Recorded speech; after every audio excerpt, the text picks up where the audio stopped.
حضرت مولانا محمد یعقوب صاحب نانوتوی رحمۃ اللہ علیہ جو ہمارے اکابر علماء دیوبند میں سے ہیں، میں نے ان کے بارے میں اپنے اکابر سے سنا کہ حضرت مولانا یعقوب نانوتوی رحمۃ اللہ علیہ فرماتے ہیں ایک جگہ کہیں دعوت میں چلے گئے تھے، پتہ نہیں تھا کہ جو صاحب دعوت کر رہے ہیں ان کی آمدنی میں کچھ حرام بھی شامل ہے، اندازہ نہیں تھا، اگر پہلے سے پتا ہوتا جاتے ہی نہیں، لیکن چلے گئے، دعوت میں کھانا کھا لیا،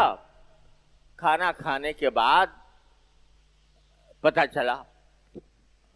اور پتہ کس طرح چلا کہ فرماتے تھے حضرت مولانا یعقوب نانوتوی رحمۃ اللہ علیہ کہ کچھ کھانے کے بعد ایک دل میں تاریکی محسوس ہوتی، دل میں اندھیرا، ظلمت، اور اس کا نتیجہ یہ کہ گناہوں کی طرف طبیعت راغب ہوتی تھی۔ اب اتنا بڑا عالم، اتنا بڑا ولی اللہ،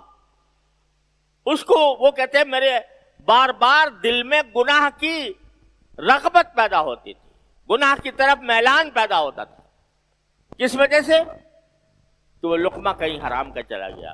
حرام آمدنی کا چلا گیا، اگرچہ نادانی میں چلا گیا، پتہ نہیں تھا، لیکن پھر بھی اس حرام لقمے کی ظلمت اتنی تھی کہ بار بار گناہ کا تقاضا پیدا ہوتا تھا۔ یہ ظلمت ہوتی ہے حرام کی، حرام کھانے کی ظلمت یہ ہوتی ہے پہلی بات کہ دل میں گناہوں کے تقاضے پیدا ہوتے ہیں، نیکیوں کی طرف سے رغبت ختم ہو جاتی ہے اور گناہوں کی طرف رغبت بڑھ جاتی ہے،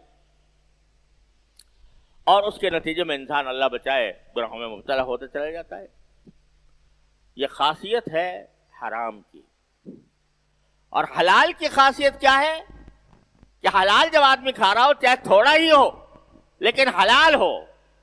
تو اس کے کھانے کے نتیجے میں نیکیوں کی طرف رغبت ہوتی ہے۔ یا ایھا الرسل کلوا من الطیبات واعملوا صالحا، حلال چیزیں کھاؤ اور نیک عمل کرو، یعنی وہ حلال چیزیں تمہیں خود بخود آمادہ کریں گی کہ نیکی کے اعمال کرو۔ تو پہلی بات تو یہ ہے کہ بھائی کم از کم اپنے غذا کو تو حرام سے بچا لو، اپنے کھانے کو، اپنے پینے کو، اپنی زندگی کو۔ جس چیز سے تمہارا جسم نشو و نما پا رہا ہے، جس چیز سے تمہارے جسم میں اضافہ ہو رہا ہے، وہ کم از کم حلال کی ہو تو پھر مانگو، اور پھر مانگنے کے بعد اللہ تعالیٰ فرماتے ہیں کہ میں قبول کروں گا۔ اب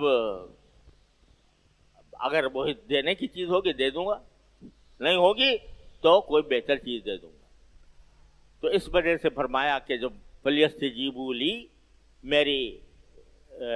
میری پکار کو بھی تو تم سنو اور میرے احکام پر بھی تو تم عمل کرو،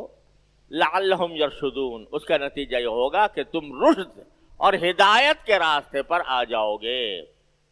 اور اللہ تبارک و تعالیٰ کے انعامات کے مورث بنو گے۔